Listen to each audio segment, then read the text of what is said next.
Hi everyone, this is Nia and today I'm going to be painting 3 coral themed doodles. My friend Tracy wanted me to do some underwater paintings, which is where I got the idea of making these simple doodles. So let's begin with the first and simplest one. I'm going to be using these 4 colors. Firstly, we have Prussian Blue by Holbein, Hooker's Green by Winsor & Newton, Cobalt Green by Holbein, and Jaune Brilliant by Holbein. Firstly, before we start, I'm just going to show you the color mixtures that I'll be using for the first doodle. Firstly, I like to mix Prussian Blue with Hooker's Green together, and you can also play with the consistency as well as the ratio of these colors. As for the Cobalt Green, I like to use it as is, and for the Jaune Brilliant, I like to use it the least compared to the other colors as accents. I'm also going to be using a thick consistency mixture of the Prussian Blue with Hooker's Green as additional accent for a darker value of this painting.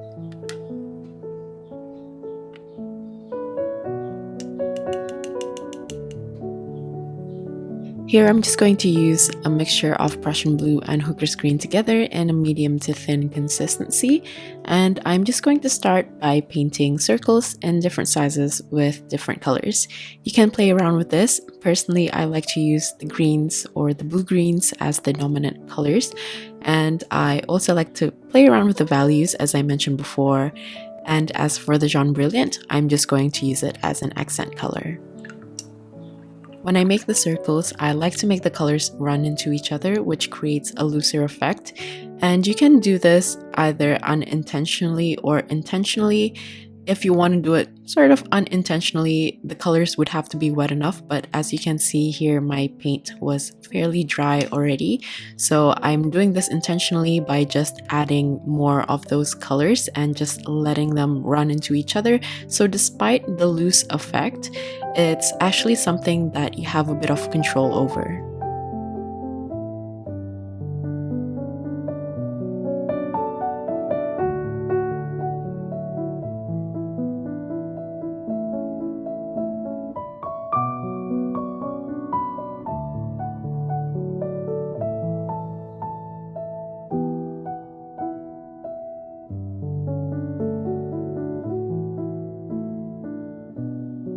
I personally love how the darker values run into the lighter values, and you can also help the movement of paint by tilting the paper if you want the paint to run to a certain direction. Here I'm taking the thicker consistency paint after I've placed the base layer, and then after that I'm going to pull the color to create a dry brush texture. These are just examples of how you can play around with your paint, but you're free to explore with the medium of your choice as well. I quite like how this looks so far, so I'm just going to add the coral elements on top. But before I do that, I need to make sure everything dries off completely so the lines stay nice and crisp on top. So if you have patience, you can leave it to dry, but I don't, so I'm just going to use my hairdryer to speed up the process. For the coral, I'm just going to use the same mixture of Prussian Blue with Hooker's Green, but this time in a very thick consistency because I want the colors to pop. I'm just making wiggly lines and bunching them together like how I usually draw branches, but the lines are much smoother here. You can also search for different corals or come up with different designs yourself. The reason why I like pairing corals and doodles is because the corals are actually quite weird looking. I think they're quite abstract by themselves already, so I feel like I'm just adding additional textures to the doodles.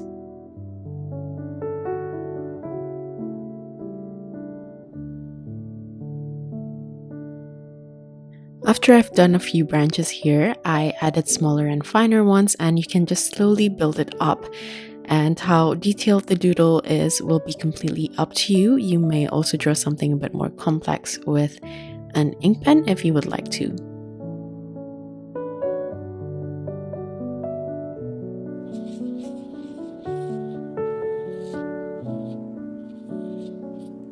Next, I'm going to paint hollow circles just to add variety to the circles. You can use any colors, but I end up using Jaune Brilliant here, which I didn't end up liking, so I am going to paint over it later on. And for the top circle, I'm going to use the same mixture as the coral from the Prussian Blue and Hooker's Green. Here is where you can use different mediums as well, like colored pencils or gold pen or even metallic paint. I'm going to use my gold marker here so the application is much easier. This is an oil-based marker though, so any gold that I put down will be on the top layer, because even if I paint on top of this with watercolor, the paper won't be able to absorb the paint where the areas are covered by the marker already. I also like to add white. I'm just going to add a hollow circle and oval dots as slight texture. You can also use white gouache for this, but I personally love including white in paintings like these because it gives more negative space and it makes the doodle look more airy, or I just feel like it lightens the composition.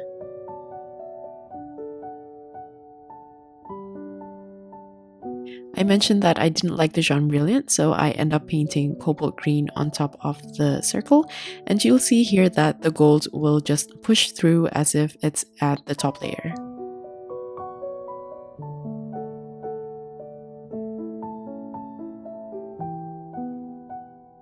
I'm just going to add a few more touch-ups, and that's basically it for the first one. It's very simple and easy. Let's move on to the next one. For this one, I'm going to slightly change the colors. I'm going to use the same Prussian blue and Hooker's green, and this time I'm also going to add ivory black. And this is a pink that I made. I'll use it as the accent color. Here's also the mixture of the pink that I experimented with to get this color in case you're interested.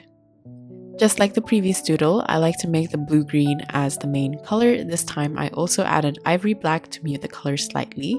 And I'm going to limit the usage of pink, so it just acts as a slight warm accent.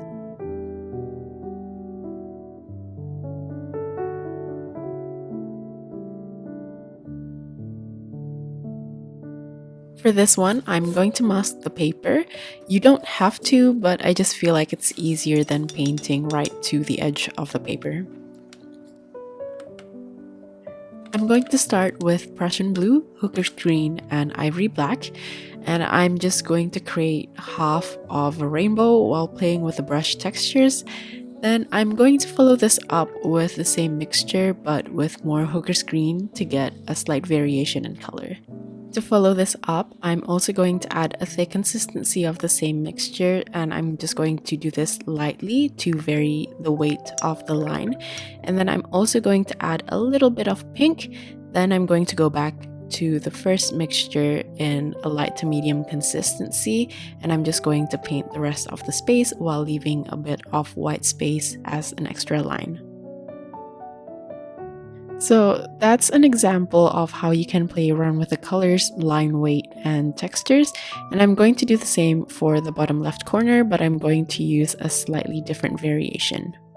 I'm also going to add splatters for the extra loose texture, but if you want a cleaner look, you can omit the splatters as well. Personally, I just felt like it looks a bit too empty with completely white space, but that's just out of preference, and then I just dried it off before adding the coral elements. For the coral element this time, I'm going straight in with my gold marker, and this time I'm going to make the wiggly lines to go towards one direction only, either right or left, and I'm going to add more wiggly lines going upwards on all of the branches.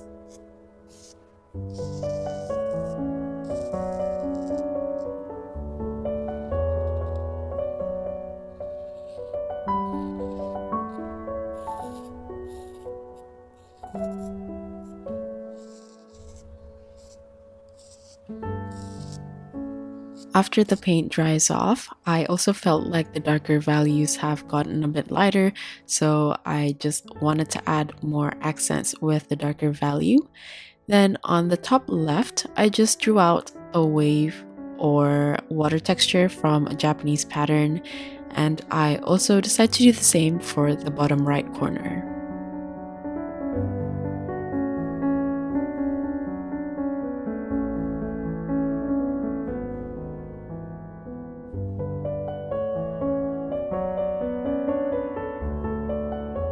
For the bottom right corner, I'm going to first paint it with a thick consistency Prussian blue and Hooker's green mixed with ivory black. And I'm also going to add a line with the spare paint that I have. Then I use the clean damp brush so the water runs from one side. Then with a white jelly roll pen, I'm just going to add more of the same water pattern, which is much easier to draw with pen. Of course, you want the base color to be completely dry before you do this.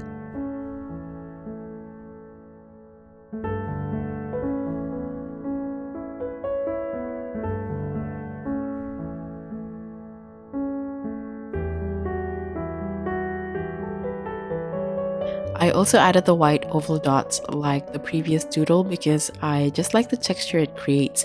I think it looks a bit like fish scales, which I feel falls under the same underwater theme. And after taking off the masking tape, I decided to extend the gold coral downwards so it's off the frame. I don't know why, but I just felt like this slight change gives more movement for some reason, so it doesn't look too static. And that's it for the second one.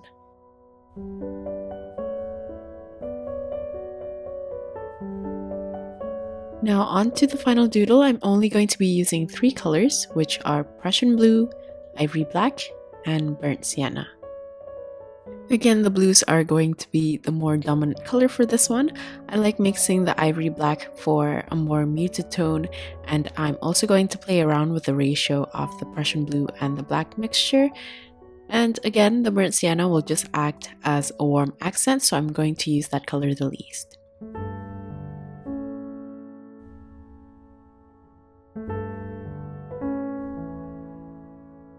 For this third one, I'm going to make it a bit more abstract with more wet-on-wet technique.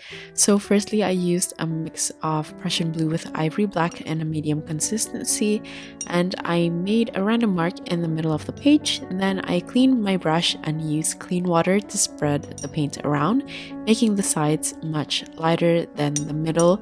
And I also left out a bit of white negative spaces here and there, so the painted area doesn't look too heavy and bulky.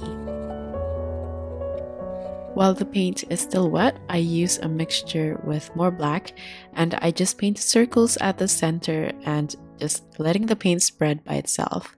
I'm also going to add a thicker consistency and also splatter some paint.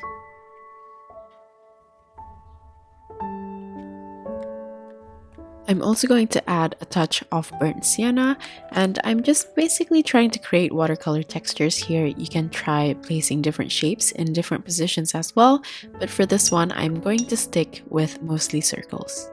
At this point, the paper is a bit too wet for me to add more paint, so I just partially dried it off with a hairdryer. Then when it's halfway dry, I added more of the thicker consistency blue to add circles and hollow circles. And I also like to use a clean wet brush to pull the paint and create light circular shapes.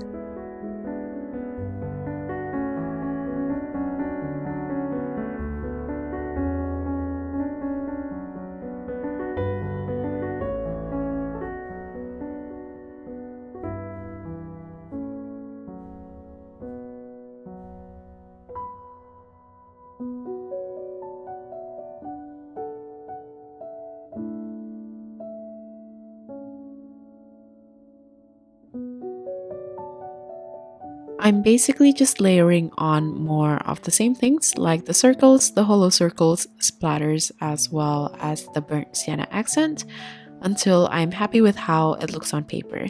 You don't have to do as many layers as I did. You can make it simpler or a bit more complex. It's completely up to you. So I'm just going to keep doing this and get back to you once I'm ready to add on the details.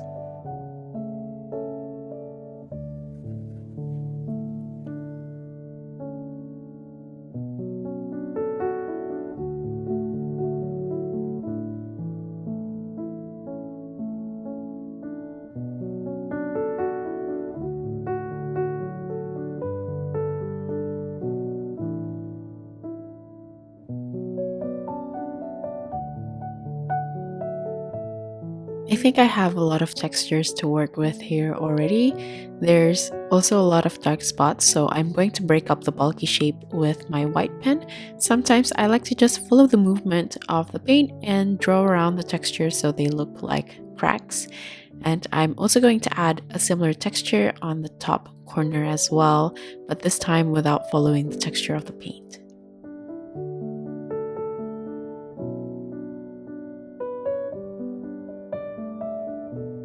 You'll see that there's a lot of circles here from the base color, so I'm going to use those shapes and draw on top of it. I'm going to use my gold marker to just draw dots around the circles and then add radial lines around to create a round coral texture. You can use these circles to create different textures, but I'm just going to mostly play around with the dots and lines since there's a lot going on already with the watercolor texture. But just as an example, I felt like the small one that I'm making here kind of reminds me of a round sea urchin without spikes, so I just limit the amount of dots and vary the placement.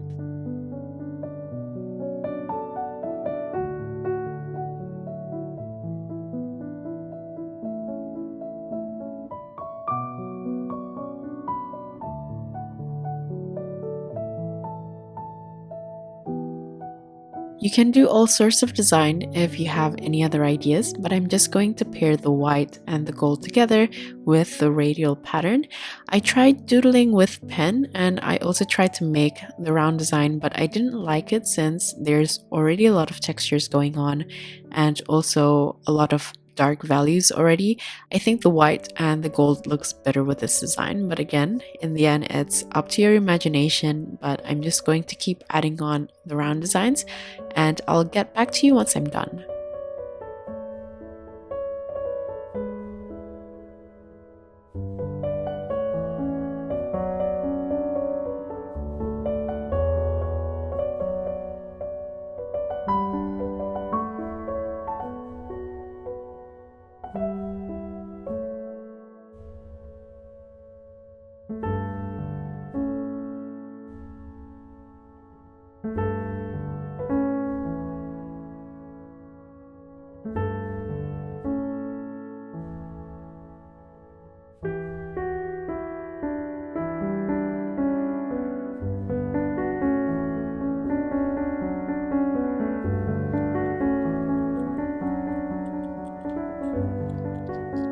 So that's it for the final one. It is a bit more detailed compared to the others, but of course this is something that you can control by limiting the amount of layers and circles in the design. And that's pretty much it. These are the 3 doodles again. I hope you guys enjoyed this one. This was actually really quick and fun to make. I made a few different attempts already because it was really easy and relaxing to do. So I hope you guys enjoy painting along to this one. Like usual, all of the tools that I used for this painting will be in the description box along with my social media links. Thank you so much for watching till the end and I'll see you at the next one. Bye!